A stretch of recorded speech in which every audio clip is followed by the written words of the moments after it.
Hello friends, దేవుని కృప వల్ల అయ్యగారు అమ్మగారు మీ అందరికీ దేవుని యొక్క విలువైన ప్రసంగములు స్వయంగా రాసినవి మీకు అందచేయాలని కోరుకుంటున్నాను.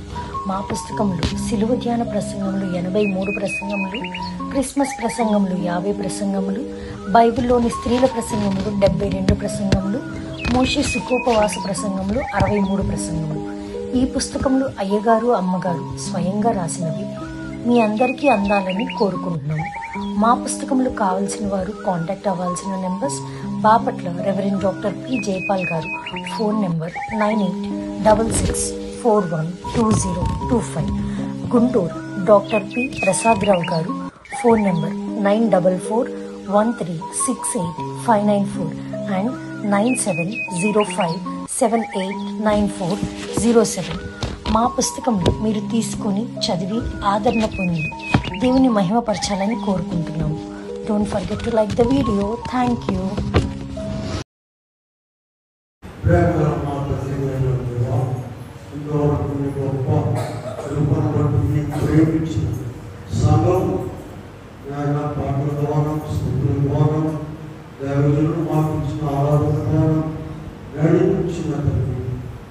ఇదిగోని మాటలు వెలుగుతున్నాం.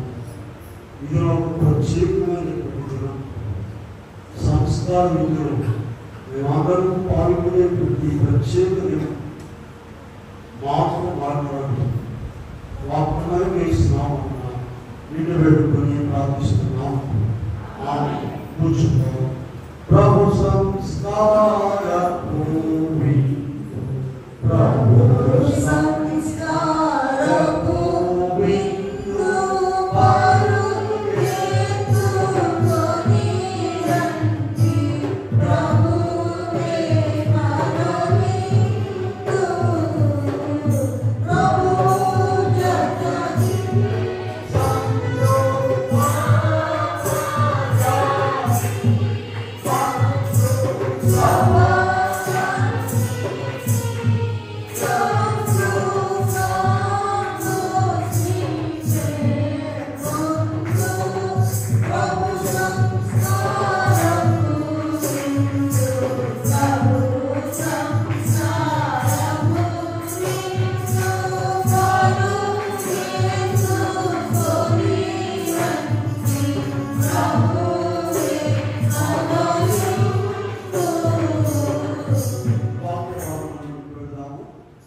మరియు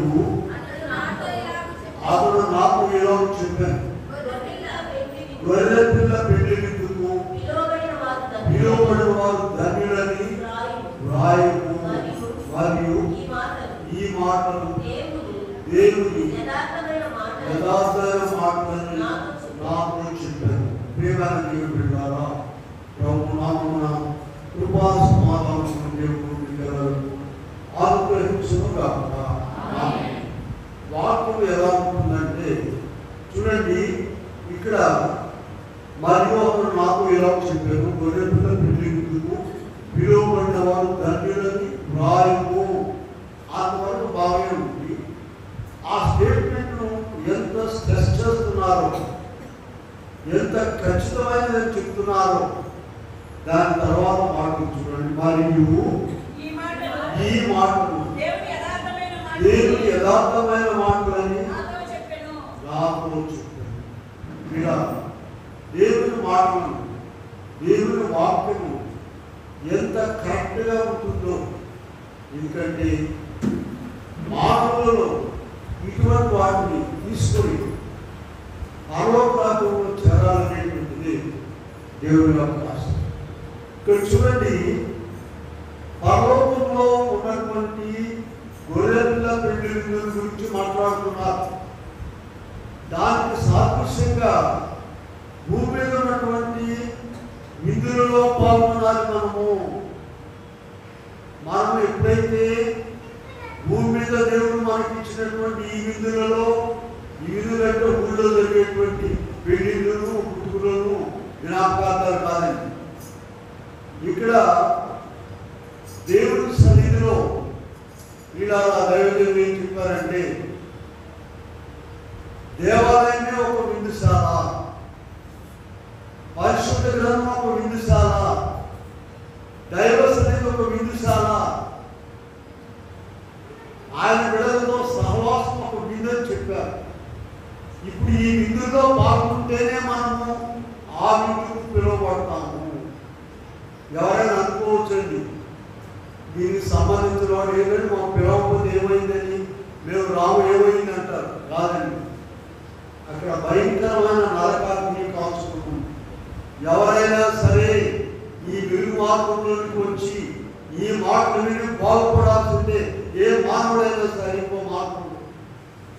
అందుకే యోహాను 14వ అధ్యాయంలో ప్రభు చెప్పారు, నేనే మార్గమును సత్యమును జీవమును.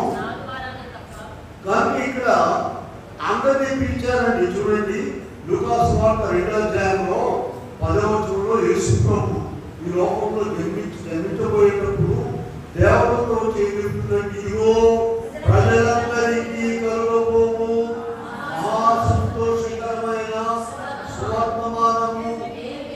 ఇలా యేసు ప్రభుకి ప్రజలందరికీ ఆయనకి సంబంధం. ఇలా ఎన్ని వాక్యాలు ఉన్నాయో. ప్రజలందరికీ కలుగబోవు అనేక రకాల మనుషులు ఉన్నారు. అందరికీ కూడా ఇదిగో ఆయన పుట్టుక గొప్ప సంతోషం. మత్తయి సువార్త 11వ అధ్యాయంలో 20వ వచనంలో మనం చూసినట్లయితే అక్కడ ప్రభు అందరినీ పిలిచాడండి. ప్రయాసపడి భారం మోసుకుంటున్న సమస్త జనులారా నా యొద్దకు రండి, నేను మీకు విశ్రాంతిని కలుగచేయుదును. ఇలా అందరికీ ఆహ్వానం అండి. ఇంకో వేరే కులాలు లేదు, వేరే ప్రాంతం లేదు, తెల్లవాడు లేదు, నల్లవాడు లేదు, చదువుకున్నవాడు లేదు, ఆడవాళ్ళని మగవాళ్ళని లేదు.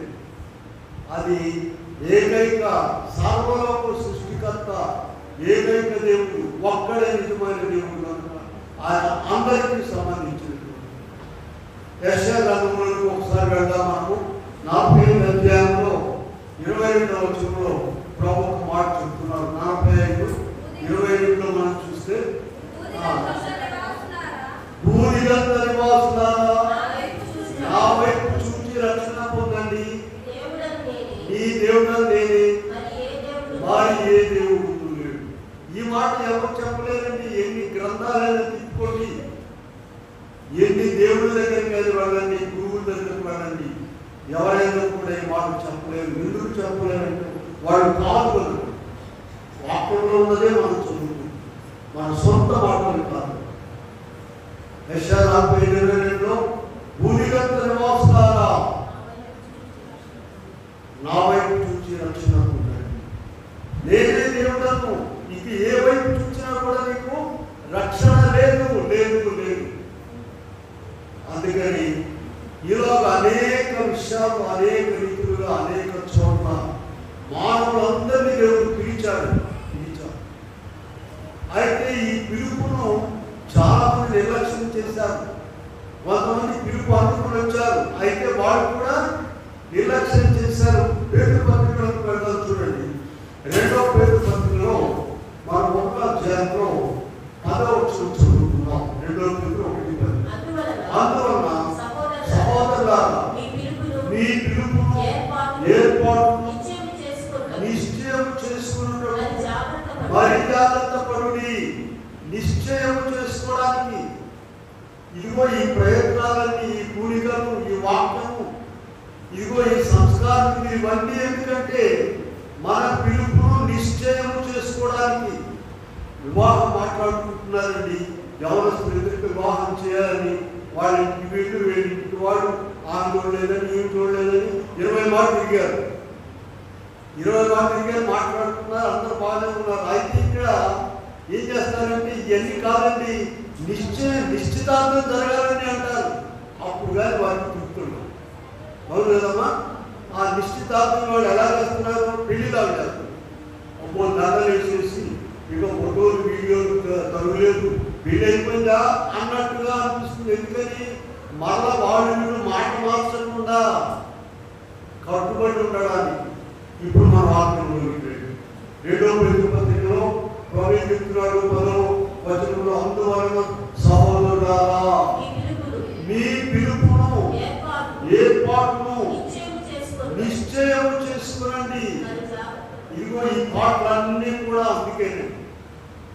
నీకు ఇష్టమైనప్పుడు వచ్చుకోవడము, నీకు ఇష్టమైనప్పుడు మందిరానికి రావడము, నీకు ఇష్టమైనప్పుడు బైబిల్ చదవడము, నీకు తీరుకున్నప్పుడు అలాగ చేయడము నీవు నిశ్చయపరచుకోవడం కాదండి. ఇక్కడ మనకు ఫైనల్గా మొదట్లో చదివాను నేను ప్రకటన 19:9 ఎక్కడండి? గొర్రె పిల్ల పెళ్లి విందుకు పిలువబడిన వారు ధన్యులు. ఇక్కడ ఈ పిలుపును అందుకొని ఎవరైతే నిశ్చయం చేసుకొని స్థిరపడతారో వారు గొర్రె పిల్ల పెళ్లి విందులోనికి వెళ్ళడానికి వీలు. కనుక ఇక్కడ మనం చూసినట్లయితే ఇలా 22 అధ్యాయంలో 22:14 ఒక మాట మనం చూడగలం. కాగా పిలువబడిన వారు అనేకులు, ఏర్పరచబడిన వారు కొందరి. ఆ ఏర్పాటును నీవు ఉండాలని ప్రభు కోరుకుంటున్నారు. లోకంలో అనేక మంది ఉన్నా కూడా వారందరినీ కాదని ప్రభు నిన్ను ఏర్పరచుకొని మందిరంలో తీసుకొచ్చారండి. రమ్మని అందరూ చూద్దాం, రావడానికి వీల్లేదు అంతే. వీళ్ళారా నిన్ను ప్రేమించి దేవుడు తీసుకొచ్చాడు. ఆయన పిలుపును ఏర్పాటును నిశ్చయం చేసుకున్నాడు. చూడండి, పూర్వకాలంలో పాత నిబంధనలో నోవహు కుటుంబం విందులో ప్రవేశించారు. 6వ అధ్యాయం 12వ చూస్తే, ఆదికాండము 6:12 చూస్తే దేవుడు ఏం చెప్తున్నాడంటే, భూలోకమును చూచినప్పుడు, దేవుడు భూలోకమును చూచినప్పుడు అది చెడిపోయి ఉండేను, భూమి మీద సమస్త శరీరులు చేర్పివేసుకుని ఉండేది. ఇటువంటి వారికి ఆ లోకంలో విందులే కానీ పరలోకం విందులు తెలియదు. ఆ పిల్లల్ని కూర్చోబెట్టండి అవుతుందా అమ్మ, నేను చెప్పేదాకా వాళ్ళ ముందు మీ తల్లులు వాళ్ళ అమ్మమ్మలు అందరూ కూడా బయటకు వెళ్ళండి దయచేసి. అమ్మా ఇక్కడ కాదు ఆడుకునేది, వాళ్ళ అమ్మమ్మ నాయనమ్మ, వాక్యానికి బ్రేక్ ఇవ్వద్దు దయచేసి.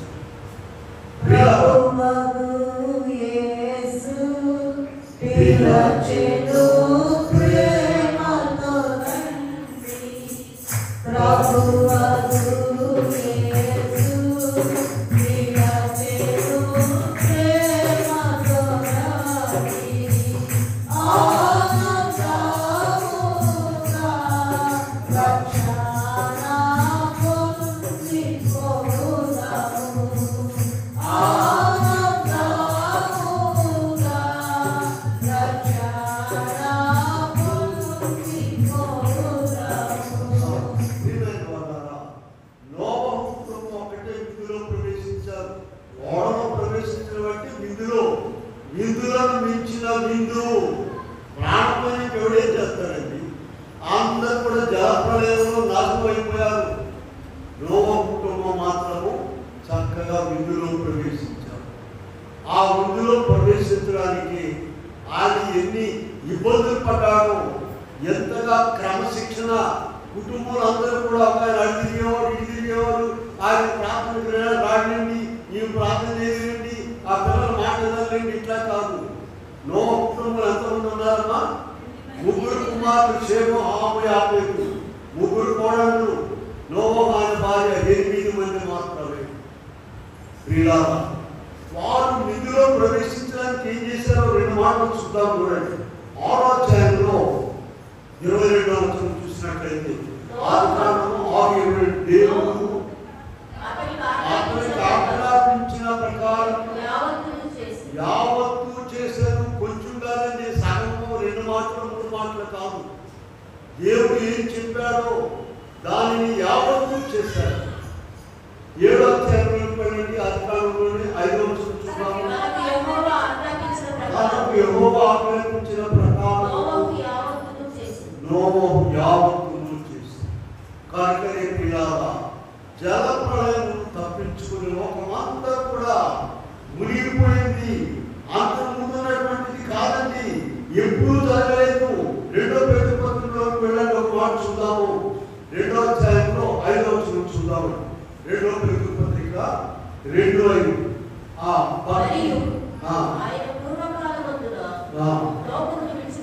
విడిచిపెట్టక భక్తిహీనుల సమూహం మీదికి జలప్రళయం రప్పించి నీతిని ప్రకటించిన నోవహును మరి ఏడుగురిని కాపాడు. చూసారా, ఆయన ఒక్కడే. ఆయనకున్న క్వాలిఫికేషన్ ఏంటి చెప్పండి? దేవుడు ఆయనకు ఆజ్ఞాపించినది యావత్తు చేశాను. మనిషికి దేవుడు స్వాతంత్రం ఇచ్చాడండి, ఏదైనా చేయడు. 10 ఆజ్ఞలలో ఒక ఆజ్ఞ ఏంటండి? పరిశుద్ధ దినమును విశ్రాంతి దినమును పరిశుద్ధంగా ఆచరించుటకు జ్ఞాపకం ఉంచుకోను. ఆ రాముడి గుడికి ప్రార్థన ఏం జరిగిందని చెప్పండి? ఏం జరుగుతుంది? తర్వాత ముందు లాస్ట్ యువతి దేవుడు ఎంత స్వాతంత్రం ఇచ్చాడో చూడండి. రాకపోతే ఇంటికాడు పడుకో, వీళ్ళు ఇంటికి తాగి పడుకో, అది వాళ్ళు నీకు ఇష్టమైనట్టుగా ఎవరేమన్నా. అయితే చివరికి 2 కొరింథీ 5:10 చూపిస్తాను మీకు. 2 కొరింథీ 5:10 చదవండి. ఎందుకనగా తాను జరిగించిన క్రియల చొప్పున అవి మంచివైన సరే దేహముతో జరిగించిన వాటి ఫలితమును పొందునట్లు మనమందరం క్రీస్తు న్యాయపీఠముగా ప్రత్యక్షము లెక్కలన్నీ మొత్తము ఇలా. ఇప్పుడు ఎవ్రీ పత్రికలోకి వెళ్దాం చూడండి. నోవహు విషయము ఇక్కడ ఒక చక్కని మాట రాశాడు. 11వ అధ్యాయంలో 7వ వచనం చూద్దాం. విశ్వాసమును బట్టి నోవహు అది వరకు చూడని సంగతులను గురించి హెచ్చరింపబడి భయభక్తులు గలవాడై ఓడను సిద్ధం చేశారు. అది వరకు ఎప్పుడు చూడని సంగతులు ఇదేంటి? మొత్తం మునిగిపోతే, ప్రపంచం అంతా మునిగిపోతే, హిమాలయ పర్వతాలు కూడా మునిగిపోతాయా? మునిగిపోతాయి. అందరూ చనిపోతారు. నీ ఒక్కడే, నీతిమంతులు నీ ఇంట్లో ఒక్కటే జీవిస్తారు. ఓడ చేసుకుని అందులో ఎక్కడంటే అంటే ఈ వరకు ఎప్పుడైనా జరిగిందండి? మనకి ఏదైనా చెప్పండి, ఈ వరకు ఎప్పుడైనా జరిగితేనే ఒప్పుకుంటారు. ఇది వరకు ఎప్పుడు జరగనటువంటి విషయాలు జరగబోతున్నాయని దేవుడు చెప్తే విశ్వాసమును బట్టి ఒక ఓడ నేర్పించు. ఇలా దయచేసి వినండి. ఈనాడు మనం అంత గొప్ప ఓడలు తయారు చేసుకోలేము. అంత గొప్ప అగ్ని జల ప్రళయం కంటే అగ్ని ప్రళయం రెడీగా ఉన్నదని మన కొరకు దేవుడు అందుకని ప్రేమగా ఈనాడు అనేకమైన ఓడలు ఇచ్చాడు. ఒక్కొక్క సంఘం ఒక ఓడ, ఒక దేవాలయం ఒక ఓడని మర్చిపోబాకండి. పేతురు పత్రికలోకి వెళ్ళండి. 2వ పేతురు పత్రికలో ఆనాడు జల ప్రళయం వారిని ముంచివేసింది. ఈనాడు మన కొరకు అగ్ని ప్రళయము సిద్ధంగా ఉన్నది. 2వ పేతురు పత్రిక 3వ అధ్యాయం 10-13 వరకు చదువుదాం. ప్రభు దినము దొంగ వచ్చినట్లు వచ్చును. ఆకాశములు మహాధ్వనితో గతించిపోవును. పంచభూతములు వికటమైన వేగముతో లయమైపోవును. కాలిపోవును. ఆకాశములు రగులుకొని లయమైపోవునట్టు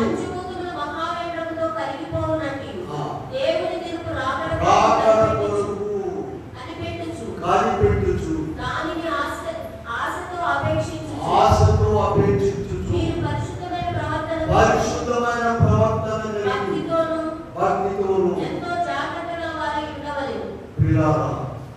అగ్ని ప్రళయం సిద్ధంగా ఉంది. ఎప్పుడైనా వచ్చిందంటే ఇది వరకు రానటువంటి విషయాలు ఇవి. ఆత్మాని స్వాధీనం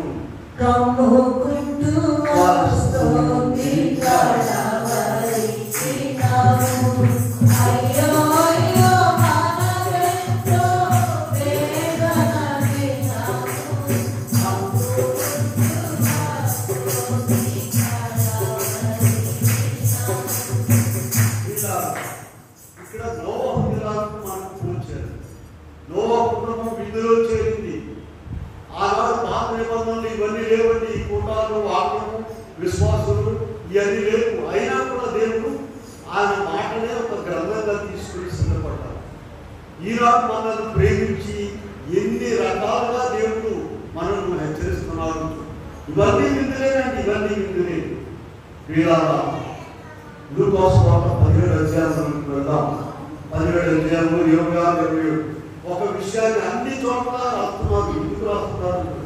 నోవహు దినములలో జరిగినట్లు మనుష్య కుమారుని దినములలో జరుగును.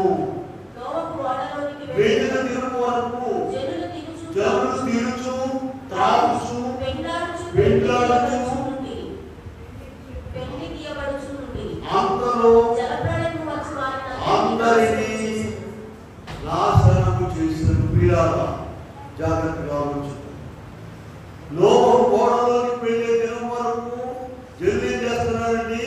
తిరుచు త్రాగుచు పెళ్లి చేసుకోవచ్చు. ఇక్కడ ఒక మంచి ప్రశ్న చెప్తాను. నోవహు కుటుంబం తింటలేదా? ఆయన పెళ్లి చేయలేదా? చేశాడు. వాళ్ళు తింటున్నారు. కానీ ప్రభు యొక్క ఆజ్ఞ ప్రకారంగా ఇప్పుడు అంతమైపోతూ రెడీగా ఉన్నారు. వాళ్ళు అయ్యా ఇవాళ సజీవంగా ఉన్నాము, అను తింటున్నాము. ఈ స్తోత్రం అయ్యా. రేపేంటో మన చేతిలో ఉందా చూడండి. భూమి గురించి, భూమి ఎలా ఉందండి? శూన్యంలో వేలాడదీశాడు దేవుడు. అసలు అది కలుగుతుందా? కొంచెం కదిలితే చచ్చిపోతుంది అన్నారు. శూన్యంలో అది తిరుగుతూ ఉన్నది. అటువంటి గొప్ప దేవుడు జల ప్రళయము నాడు అందరినీ సర్వనాశనం చేశాడు. ఇప్పుడు అగ్ని ప్రళయం సిద్ధంగా ఉంది. అందరూ నాశనం కాకుండా ఉండడానికి ఆయనే వచ్చి, ఆయనే ఈ కూటాలు, మందిరాలు, వాక్యము అనేకమైన వాటిని ఇచ్చి, సంస్కార భోజనాలు ఇచ్చి, అయ్యా మీరు ఇందులోనికి రండి రండి రండి అని పిలుస్తూ ఉన్నారు. నోవహు ఆనాడు ఓడలు కట్టుకున్నాడండి. ఈనాడు మన ఓడలేని చెప్పండి. దేవాలయము, సంఘం అనేది ఒక ఓడ. అయితే ఆ ఇంట్లో వారు 8 మంది పనిచేశారు. నీవు పనిచేస్తున్నావా? ఈ ఓడ కొరకు. ఈ ఓడలో నువ్వు వెళ్తావని తెలుసా అసలు నీకు? ఈ ఓడలో ఏం పని ఉంటుందో, ఏం చేయాలో నువ్వు చేస్తూ ఉన్నావా? వచ్చి ఉడికిన అట్టి ముట్టినట్టు వెళ్ళిపోతున్నావా? వీళ్ళ సంఘాన్ని కట్టడానికి, సంఘాన్ని భద్రపరచడానికి, వృద్ధిపరచడానికి నీవేం చేస్తున్నావు? ఇది ఓడని తెలుసా? దీని ద్వారానే మనం పరలోకానికి వెళ్ళిపోతాము. 7 ఏళ్ల శ్రమలు నరకాగ్నికి వెళ్ళము అనేటువంటి జ్ఞానం నీకు ఉన్నదా? ఏదో చెడుతున్నావు, వచ్చిపోవడం. కనుక లోపం ఆ దినాల్లో అందరూ ఎగతాళి చేశారు. ఈ దినాల్లో కూడా ఎగతాళి చేస్తున్నారు. ప్రార్థన చేస్తున్నారంటే, వెళ్ళేవాళ్ళంటే అవి ఒక పరిమితిగా, సాతాను ఆవరించి పరిమితిగా ఉంచు. పరిమితులు దాటి వెళ్ళారంటే ప్రార్థనా వాక్యంలోనికి సాతాను అనుకోని మనుషులు ఎగతాళి చేస్తారు. కనుక వీటన్నిటిని కూడా జయించాలి. స్పష్టంగా రాసిన వాక్యంలో లూకా సువార్త 7:26 నోవహు దినములలో జరిగినట్లు మనిషి కుమారుని దినములలో జరుగును. జరులు తిరుచు త్రాగుచు పెళ్లి చేసుకోవచ్చు. పెళ్లికి చుట్టూ ఉండేది ఈ పనులు అన్ని కూడా నోవహు కుటుంబం కూడా చేస్తున్నారు మనుషులు. అయితే వారు దేవుని యొక్క విడుపును ఆజ్ఞను ఇందాక రెండు వచనాలు చదివా మీకు గుర్తుందా ఉంది. 7వ అధ్యాయంలోను 7:5, 6:22 దేవుడు ఆజ్ఞానము 7:5, ఆజ్ఞానం 6:22 దేవుడు నోవహుకు ఆజ్ఞాపించినది యావత్తా 50% మనం 20% చేస్తున్నామా? ఆలోచించండి. చిన్న చిన్న పనులేనండి. దేవుడు ఒక 25 బస్తాలు మా ఊళ్ళో ఒక ఆమె అబ్బాయికి, అదే 75 కిలోలు బస్తా ఊళ్ళో నుంచి బియ్యం ఒడ్డు మోసుకొస్తే కానీ నువ్వు పెళ్లి చేయలేదు. ఆడే సన్నాడు 50 పడుతుంది. ఆడ 10 కిలోలు పోయలేదు. వాళ్ళ చెప్పింది నువ్వు 75 కిలోలు బస్తా ఊళ్ళో నుంచి ఇంటికి తెస్తే కానీ నువ్వు పెళ్లి చేయలేదు. నేను చెప్పేవాడు కానీ 5 కిలోలు కూడా మోయిపోయినా నీకు దేవుడు పెళ్లి చేస్తాడు. భయపడబాస్తాడు మీ అమ్మని. దేవుడు ఊరుకోడు. ఏమో మనుషులైతే కండిషన్ పెడతాడు. దేవుడు అటువంటి కండిషన్ నీ మీద పెట్టాడు. వాక్యం ఎప్పుడు చదవమన్నారండి? కీర్తన కదా 1వ అధ్యాయంలో బైబిల్ తినక్కర్లేదు. ప్రార్థన ఎప్పుడు చేయమన్నారు? లూకా సువార్త 18:1 శుభంగా నిత్యము. వాక్యమేమో పదాలు చదవాలంట, ప్రార్థనేమో మీరేం చేయడానికి దేవుడు రావడం. నువ్వు నశించిపోతావా? నరకానికి పోతావా, ఏడంత శ్రమలోకి పోతావా? ఎంత పడుతుందని ఈ రెండు పనులు చేయడానికి? కనుక దేవుడు చెప్పిన ఈ మాటలు వీటి ద్వారా మనకు తెలియకుండానే భక్తులకు వచ్చేస్తాం. మనకు తెలియకుండా. సరే, ఇక్కడ మనం చూసినట్లయితే ఇలాగూ దేవుడు అనేకులను పిలిచారండి. పిలిచి ఆ ఒక ఓడను సిద్ధపరిచారు. ఈ దినాల్లో మందిరాలన్నీ కూడా ఓడలే. ఈ ఓడలో నీవు చేరడానికి నీవెంతవరకు పనిచేస్తున్నావు అని ఆ ఓడలో నీరు పూసేవాడు కొంతమంది, చెక్కలు కొట్టేవాడు కొంతమంది, ఇంకా ఏం చేయాలో వాళ్ళందరూ కూడా పనిచేశారండి.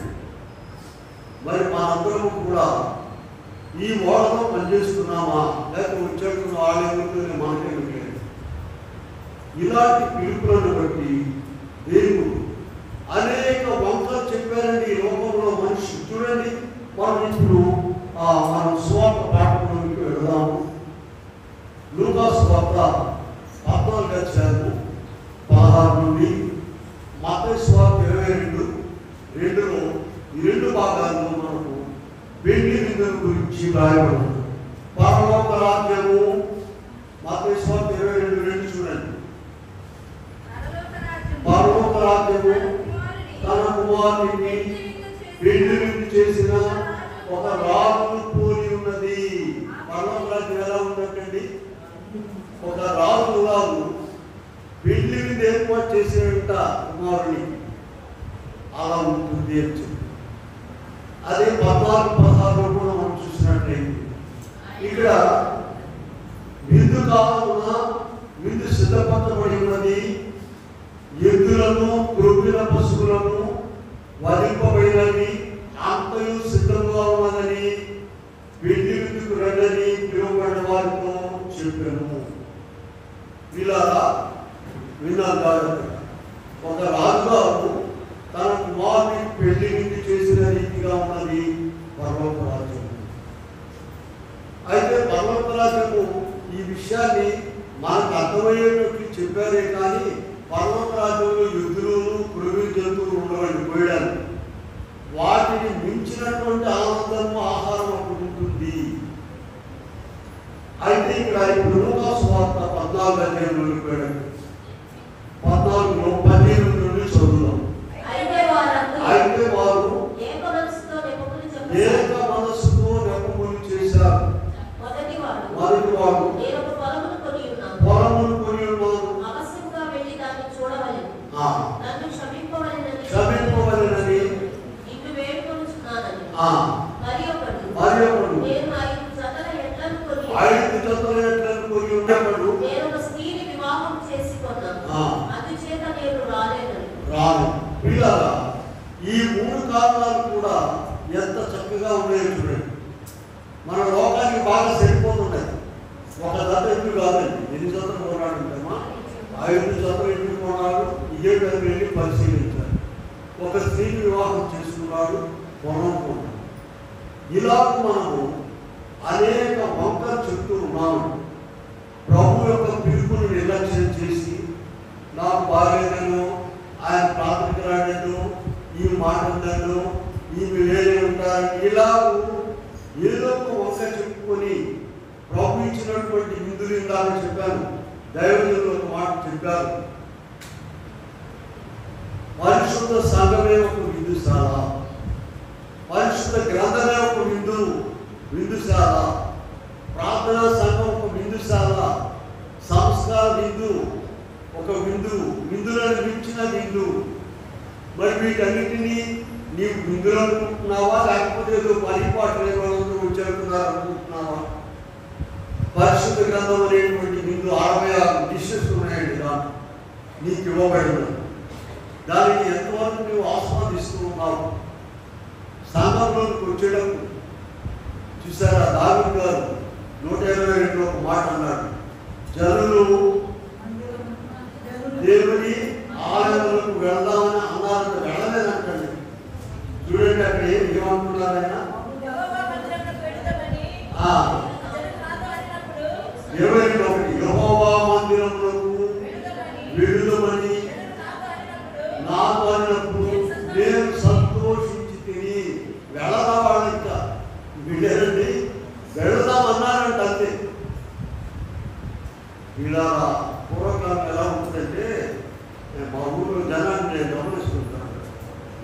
నడిచి వెళ్ళాలండి సినిమా.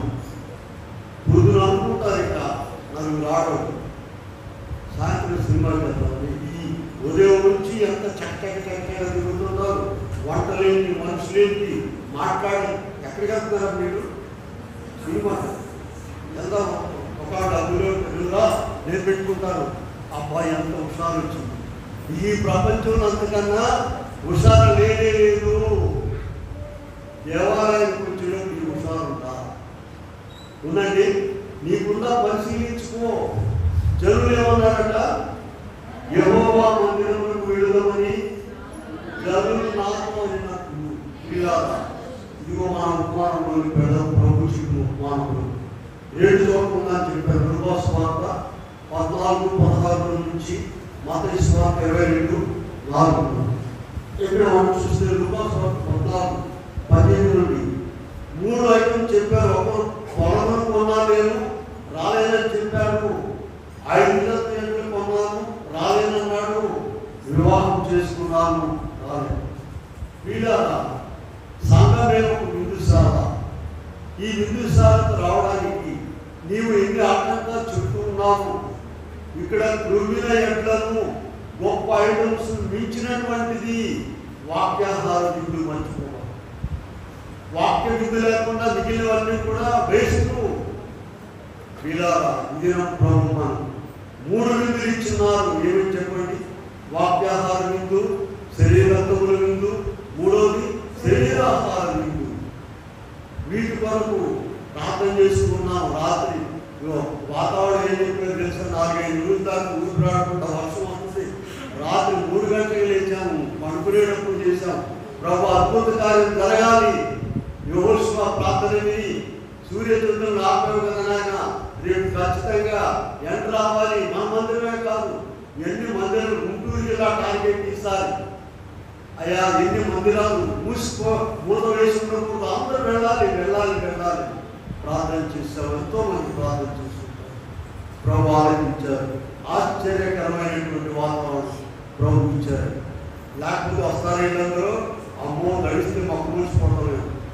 విత్తనాలు మొక్క మూసి నిమిషం తడితే మనుషులు కూడా అంత భయం. అమ్మో తడితే రెండు మొక్క వచ్చుతారు. మొక్క వచ్చి బదిలాక పడుకో ఇంట్లో పడుకుంటుంది. వీళ్ళారా అలా అనుకుని మారుకునేవాడు చాలా మంది ఉన్నారు. ప్రభు ఎంత కృప చూపించారో చూడండి.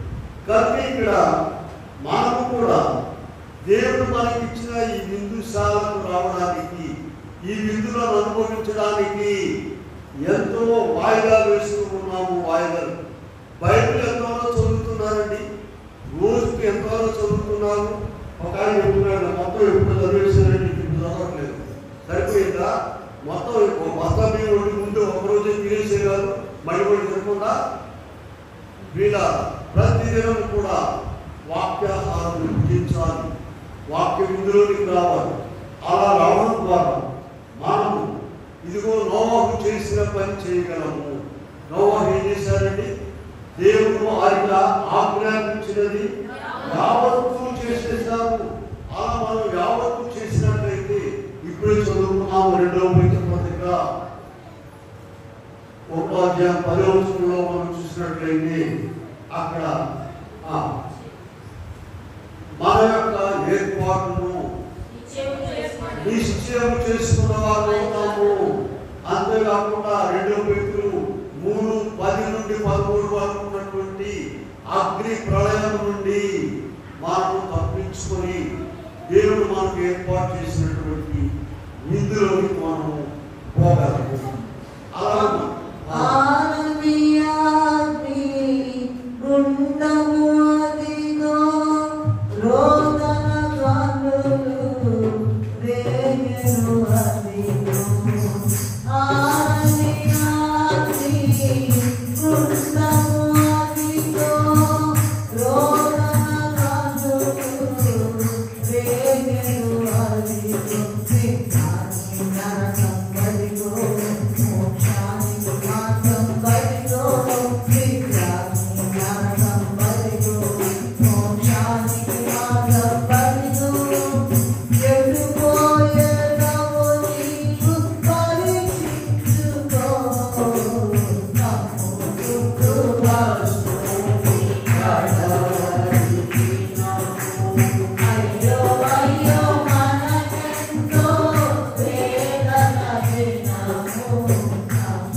చేసి ఆనాడు నాశనం అయిపోయాడు. ఇప్పుడు అలా నాశనం కాకుండా ఉండడానికి దేవుడు ఎన్నో వసతులు ఎన్నో రీతిగా ప్రతి మానవుని కూడా దర్శిస్తూ ఉన్నాం. ఇందాక మనం ప్రకటనలో చదివాం చూడండి. ప్రకటన గ్రంథం 10వ అధ్యాయము 7 నుండి 9 వరకు చదువుకున్నట్లయితే గొర్రె పిల్ల వివాహ మహోత్సవ సమయం వచ్చినది, ఆయన భార్య సిద్ధపరచుకొని ఉన్నది కనుక మనము 8వ వచనంలో మరియు ధరించుకున్నట్టు సన్నపునార బట్టలు అవి పరిశుద్ధులని పిల్లారా. ఇదిగో ఈ సన్నపునార బట్టలనేటివి ఏం చెప్పండి? పరిశుద్ధుల యొక్క నీతి క్రియలు. ఆ నీతి క్రియలను బట్టి సంపాదించుకోవడానికే ఈ పని. నీవు మందిరంలో ఏమేమి చేస్తున్నావో, దేవుడి కొరకు ఏ పని చేస్తున్నావో, ఏమిస్తున్నావో అన్నీ కూడా లెక్కనేయండి అక్కడ. ఇవన్నీ కూడా నాకు అక్కర్లేదంటే కుదరదండి. ఇలాకు అనేకులు అనేకులు అనేకులు ప్రయత్నం చేసి సరే మన ఉపమానంలో కొంచెం చూడండి. ఇక్కడ మనం చూస్తే 14 లూకా 14లో ఇక్కడ పిలువబడిన వారు రాలేదు. అప్పుడు ఏం చెప్పారు? 18 వచ్చింది చూడండి. 14 అధ్యాయంలో 18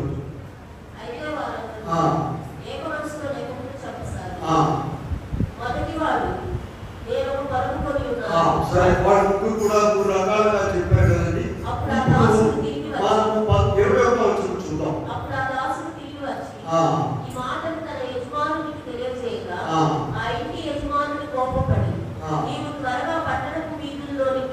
వెళ్ళి బీదలను అంగహీనులను గుడ్డివారిని తీసుకొని రండి. ఇలా ఒక ఛాన్స్ ఇస్తాడు దేవుడు, ఒక ఛాన్స్ ఇస్తాడు. రాలేదు, చదవలేదు, వాక్యానికి రాదు, ప్రార్థనకు రాదు. అప్పు ఆయన ప్రార్థన రమ్మని పిలవడానికే చాలా కష్టం. ఎందుకంటే ఆయన ఒక రాష్ట్రానికి ముఖ్యమంత్రిగా ఉన్నాడు. వీళ్ళారా ఇలాగూ ఇదిగో 2వ ఛాన్స్లో ఎవరైనా బీదలు ఆంగ్లేయులు గుడ్డివారిని పిలిచారు. అప్పుడు కూడా ఇంకా ఖాళీ ఉన్నాయని చెప్పారు. 23వ వచనం చూడండి. రాజమార్గములలోనూ కంచెలలోనికి వెళ్ళి బలవంతంగా తీసుకురండి. ఎంత గొప్ప ఏర్పాట్లు ప్రభు చేశారు. ఎవరిని కూడా విడిచిపెట్టండి, అందరూ కూడా తీసుకురండి. ఎంతో శ్రమ చేస్తున్నారు. ఇప్పుడు కూడా నరకానికి పోకుండా మన ప్రయత్నం ఏర్పాటిదండి. మనం ఏర్పాటు మనము ఇంకా ఇంకా పనిచేసుకుంటేనే కానీ అక్కడ మనము పరలోక రాజ్యంలో వచ్చాము. అయ్యా ఎంతో నేను చాలా చేసినా అనడానికి కుదరదండి. ఇప్పుడు కూడా అయ్యా నరకానికి పోకుండా కాపాడండి అయ్యా. నేను చాలా చేసామని అనుకుంటే పొరపాటండి. కనుక ఇలా మనం ఉంటూ ఉండగా చూడండి. ఇక్కడ మత్తయి సువార్త 22లోకి వెళ్దాం ఒకసారి. దాని అనేక మందిని పిలుచుకొచ్చారండి. అందరూ కూడా విధిశాలలో భోజనాన్ని కూర్చున్నారు. 22:12 చూడండి. అక్కడ రాజుగారు ఆ కూర్చున్న వాళ్ళని చూడడానికి వచ్చాడటండి. రాజుగారు ఒకరిని చూస్తా అక్కడ ఒకరిని చూసి స్నేహితుడా అని అడుగగా మౌని స్నేహితుడా. చూడండి, దేవుని పిలుపు. వాడి పనిష్మెంట్ ఏదో తెలుసా? కాళ్ళు చేతులు కట్టి చీకటిలో పడవైపోతున్నారు. వాడికి అక్కడ ఏడుపులు పండుగలు ఉండను. అంత పనిష్మెంట్ పొందబోయే వారిని దేవుడు ఏమని పిలుస్తున్నాడు? స్నేహితుడా. దేవుని ప్రేమ ఏంటో మనుషులకు అర్థం కాదు. దేవుని ప్రేమ అర్థం కాదు. స్నేహితుడా, పెళ్లి వస్త్రం లేక ఇక్కడికి ఎందుకు వచ్చావు? వాడే మాట్లాడు. గోడకు వచ్చాడు. ఎటు వచ్చాడమ్మా? రాజమార్గంలో వచ్చే వారందరికీ కూడా ఆదిగారంలో వచ్చిన ప్రతి ఒక్కరికి పెళ్లి వస్త్రం ఇస్తారు. విజయవాడలో కూడా ఏం చేస్తారంటే వెడ్డింగ్ కార్డుతో పాటు ఒక కూపన్ ఇస్తారండి. భోజనానికి వెళ్ళేటప్పుడు ఖచ్చితంగా ఒక ఉండే కూపన్ ఏదన్నా దానికి పంపు నువ్వు సూట్ వేసుకొచ్చినది ఎందుకంటే ఈ గోల పడాలి. వీళ్ళగా ఇక్కడ ఆ దినాల్లో పెళ్లి వస్త్రం ఇచ్చేవారు. ఆ పెళ్లి వస్త్రం వేసుకున్న వాడే వచ్చి విందుశాలలో పెళ్లి విందులో ఉండేవారు. అయితే ఒకడు ఏడానికి వచ్చాడమ్మా, పెళ్లి వస్త్రం లేకుండా వచ్చాడు. ఎట్లా వచ్చాడు? అందరూ వచ్చే దారిలో రాకుండా గోడ. అప్పుడు వారికి ఏం పనిష్మెంట్ ఇచ్చారు చెప్పండి? వీరి కాళ్ళు చేతులు కట్టి దోసివేయుడి, అక్కడ ఏడుపును పండ్లు కొరుకుటయును ఉండును. ఇలా వాక్యాన్ని తీసుకువచ్చినట్టుగా అడ్డగోలుగా నవ్వుగా ఈ వాక్యం చెప్తుంటే ఒక ఏమన్నంటే మా అమ్మకు పళ్ళు లేవుందండి పళ్ళు పెట్టుకుంటారు. అమ్మకు పళ్ళు లేవుగా వాక్యాన్ని అట్లా డైవర్ట్ చేయకూడదు. ఇలా ఎంత భయంకరమైన శ్రమ ఉందో చూడండి. ఇదిగో దయచేసి వినండి. ఇదిగో ఈ పాటలన్నీ నాకు మీద నాకు రావడము, స్వస్థానికి వెళ్ళడము, ఇక్కడికి రావడము, మళ్ళీ ఈ శరీరంలో ముగ్గురు పంపించమన్నారు. డాక్టర్ ముగ్గురు ఎవరు వెళ్తారంటే మేము వెళ్తామని వెళ్ళారండి. అంతకుముందు 10 మంది వెళ్ళారు. ఇలా ఇవన్నీ ఎందుకంటే ఇదిగో ప్రకటన గ్రంథం 12వ అధ్యాయంలో 8వ వచనంలో చూశారు కదా, ఆమెకు ఏమేమి ఇవ్వబడ్డాయి? ప్రకాశమానములను నిర్మలమైనటువంటి సన్నపునార వస్త్రములు. ఇవన్నీ నాకు అక్కర్లేదండి. నేను కోటాలకు రాను, మందిరానికి రాను, స్వస్థానికి రాను, ఇక్కడ ఉండే దగ్గరికి రాను. నాకు ఒక మాట ఉందండి, నేను అనుకుంటూ వస్తానండి అని అనుకుంటున్నావేమో. నువ్వు గోడ నుంచి రావడానికి వీలేదు. నీకు ఒక పద్ధతి ఉన్నది. సంఘం అక్కర్లేదు, నీకు వాక్యం అక్కర్లేదు, సమాజం అక్కర్లేదు. నీకు ఒక పద్ధతి ఉంది. ఆ పద్ధతిని నువ్వు పర్వతాలకు పోదాం అనుకుంటున్నావేమో. జాగ్రత్త. గొప్ప గొప్ప వాళ్ళు అవుతుంటారు. విజయవాడ చర్చలు ఇప్పుడుగా మేము ఉన్న కాలంలో వచ్చి నేల మీద కూర్చొని ఆయన పెద్ద ఆఫీసరు వాక్యం విని మోకరించి ప్రార్థన చేసుకుని వెళ్తారు. ఇక్కడ కుదరండి, బయట కుదురుతూ నీవు ఇలా తగ్గించుకొని నీవు సాంస్కృతిక వెళ్ళాలి. చూడండి ఒకసారి 14 చూద్దాం.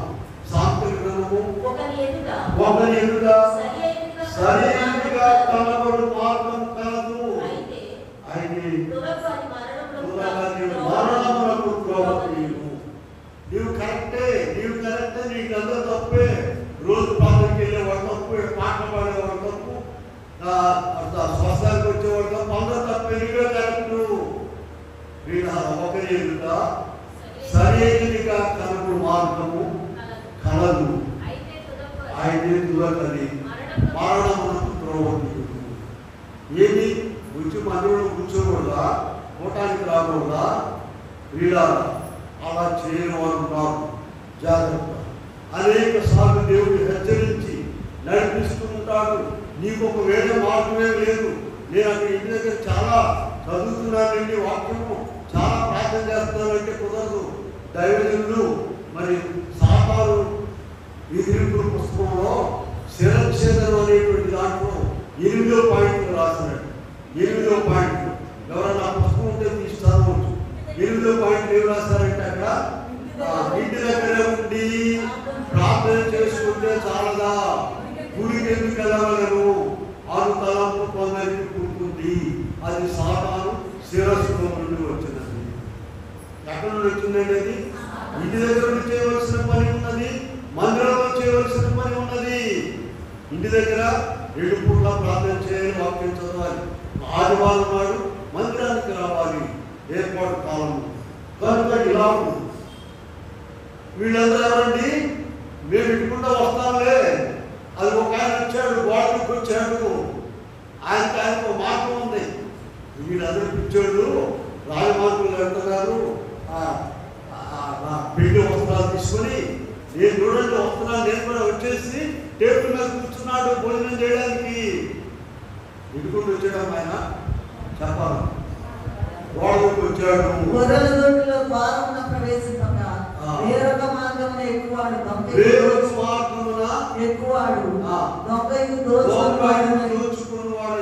ద్వారమున ప్రవేశించువాడు గొర్రెల కాపరి.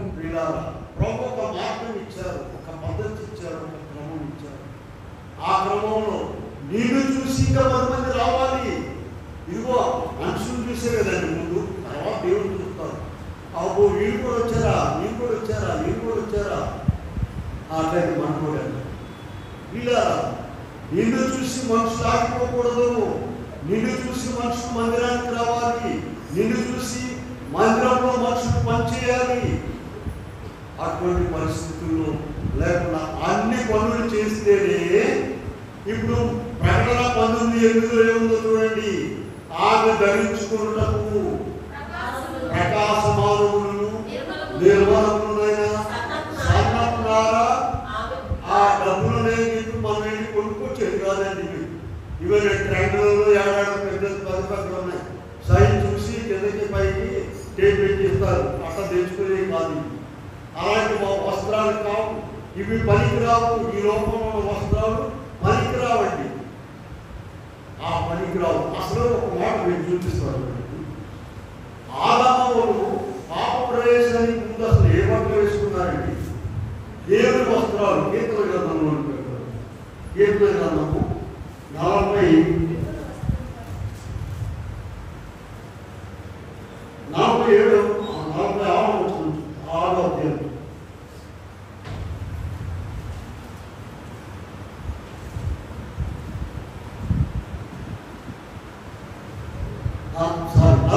అధ్యాయంలో 3వ వచనం చూడండి. బయలుదేరి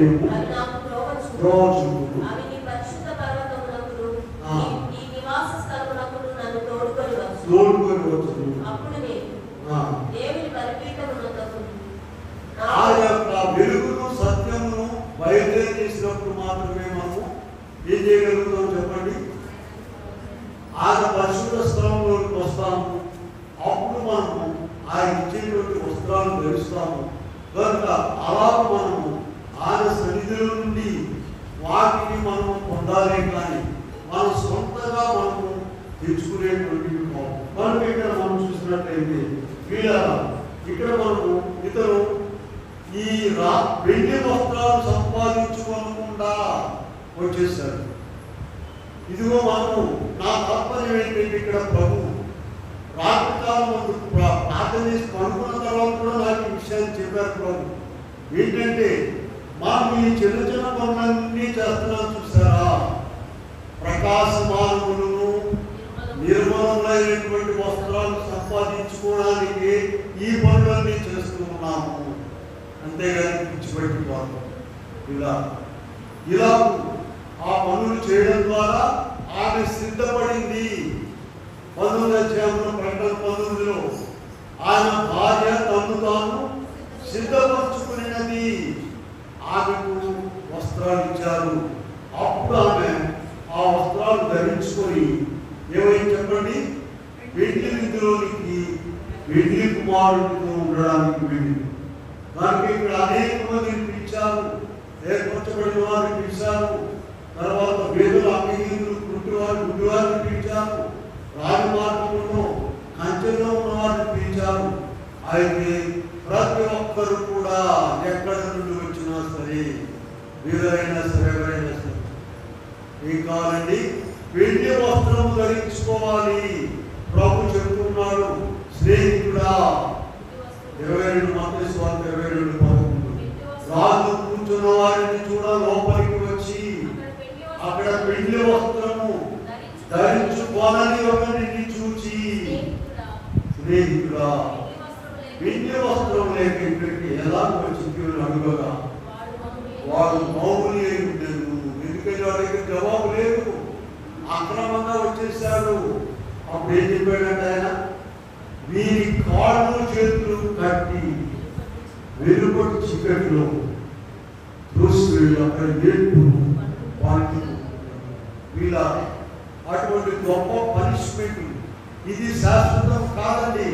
ఈ లోకంలో చిరకాలం ఉన్నా మనము ఒక దినం వస్తుంది, వెళ్ళిపోవాలి. ప్రభు రాకడ వస్తే అందరూ వెళ్ళిపోవాలి. ప్రభు రాకడ రాకపోతే ఒక్కొక్కరికి ఎవరి దినం వారికి ఉంటుంది. 70-80 ఏళ్ళైనా కాదు, ఎక్కువైనా సరే. మరి దాని కొరకు మనం సిద్ధపడి రేపు పరలోకంలో పెళ్లి విందులోనికి వెళ్ళడానికి నీవు సిద్ధపడి ఉన్నావా? నీవు పెళ్లి వస్త్రము ధరించుకున్నావా? సంపాదించుకున్నావా? పెళ్లి వస్త్రం సంపాదించుకున్నావా? పెళ్లి వస్త్రం సంపాదించుకోవడానికి ఈ పనులన్నీ కూడా. మా అమ్మగారికి ఒక దర్శనం వచ్చింది. వాళ్ళ సిస్టర్ చనిపోతేను ఈ ఎక్కడ పోయిందో, ఏం చేస్తుందో, ప్రార్థన సరిగ్గా చేసుకోదు, వాక్యం సరిగ్గా చదవదని ప్రార్థన చేసిందట. అడిగింది. మా అమ్మ ప్రభుని అడిగితే ప్రభు చూపించారు. పెద్ద పెద్ద పట్టు చీరలు కట్టుకొని ఆ పరలోకంలో ఉన్నాడు. ఆ సాగుకుంటున్నట. దానికి ఒక పట్టు చీర కూడా లేదు.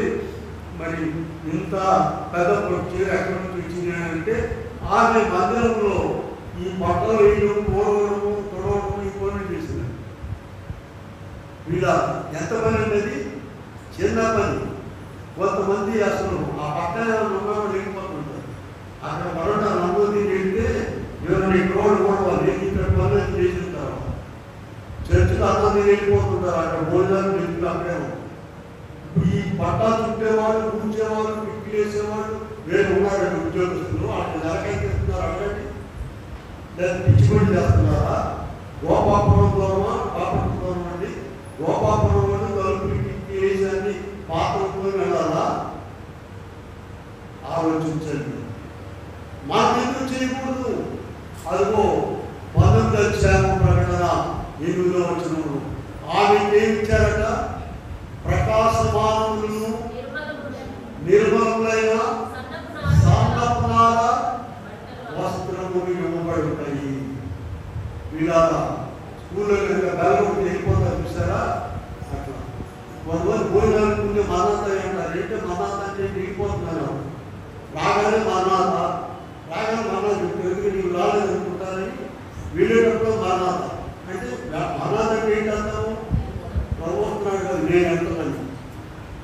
మన్నాత వీళ్ళ ఈ మన్నాతలు కాదు.